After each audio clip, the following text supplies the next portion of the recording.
Good evening, Bahamas. I'm Christina McNeil, and this is MB12 for Tuesday, May 29th, 2012, broadcasting from the Cable 12 studios on Robinson Road.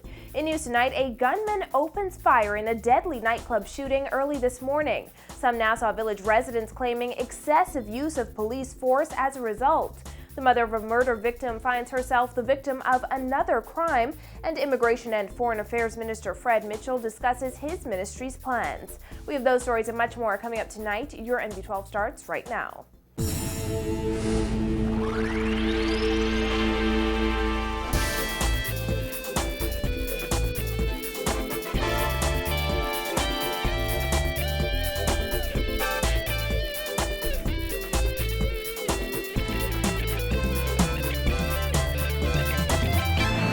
For joining us. An alleged feud between two rival gangs turned deadly this morning when 8 people, including a female, were shot. The multiple shootings happened at the Ballers nightclub on East Bay and Mackey Streets at 2 this morning. Police say one of those victims has succumbed to his injuries, pushing this country's murder count for 2012 to 59. Authorities have arrested more than 20 people in connection with this incident, and the Commissioner of Police says they won't rest until everyone involved is behind bars. Fonique Toot reports.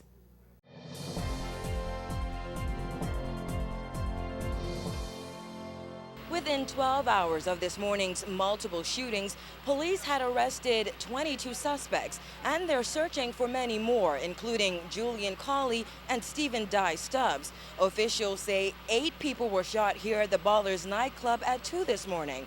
One 21-year-old man died. Commissioner of Police Alison Greenslade believes it was a feud between 2 gangs. Rival criminal gangs. Subsequent to the shooting, police arrested 7 males between the ages of 17 and 42. And a short while ago, an additional 15 persons, ages 17 to 54, all males, were arrested in the Kemp Road area. The group of 7, which I referred to initially, was arrested at Nassau Village. Police operations are ongoing to locate and arrest several other suspects.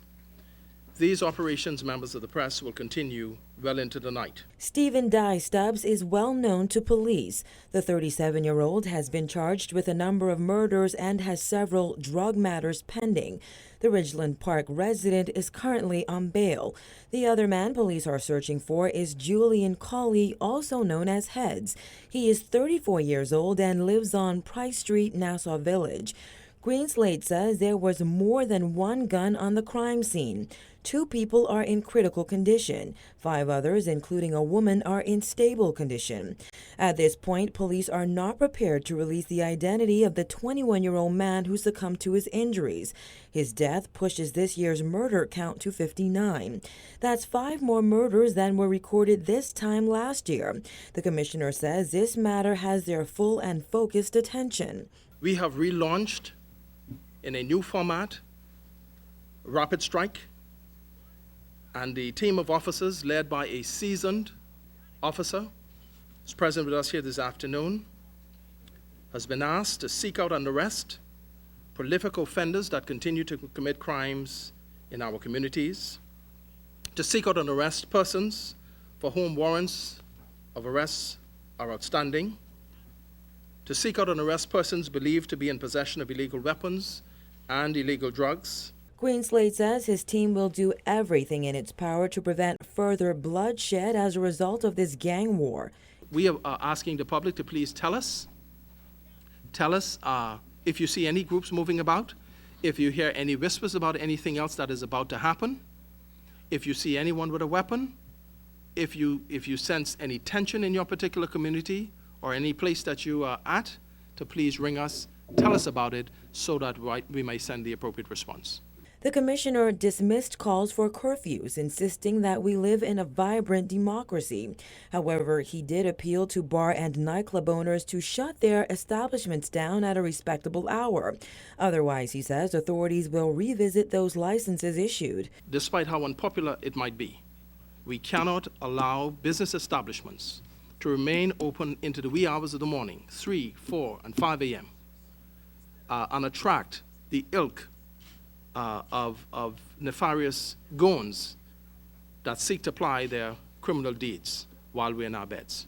The Commissioner of Police says his team of officers will continue to pound the pavement tonight and tomorrow morning until they find all those responsible for this morning's shooting and any other serious crimes. Reporting for NB12, I'm Vonique Toot.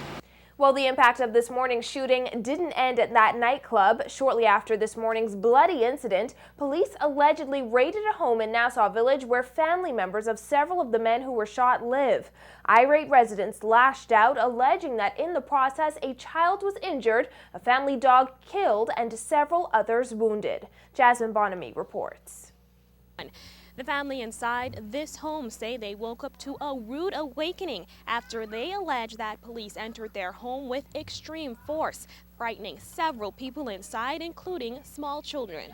I wake up with a gun by my head. Were you scared?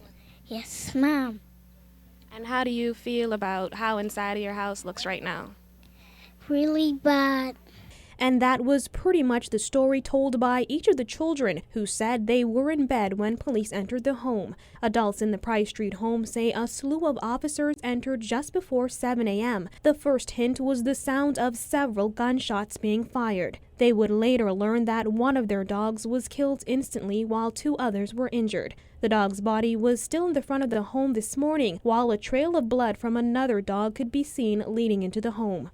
Inside, clothes and furniture were strewn about. The result, family members allege, of police pushing the entire family, including a 1-year-old girl, throughout the house. Family members said that little girl received a cut to the forehead after she hit the side of a dresser. Similar tales were told by older children in the home, who allege they were handled roughly and were too shaken up to attend school this morning. This morning when I wake up, my brother was in the room. I was in the room with my brother.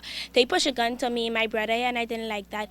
When I wake up this morning, I meet a gun in my head, and it's which they want police. They take me, they push me to the next police, and the next police take me and fling me, and I didn't like that. They pushed my Grammy on the floor, and the rest of they lock up the rest of them. That was bad.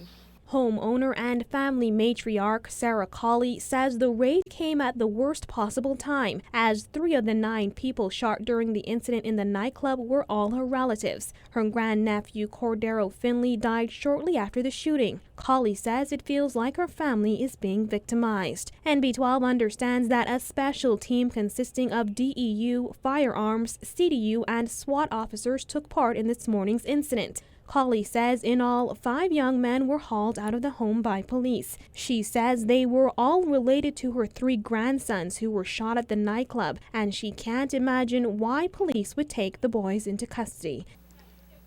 I don't know where to begin. I don't know where to start. But I'm hurting. I'm hurting bad. No, I didn't much mind if they come say, well, Miss Colley, so-and-so, we come looking for somebody.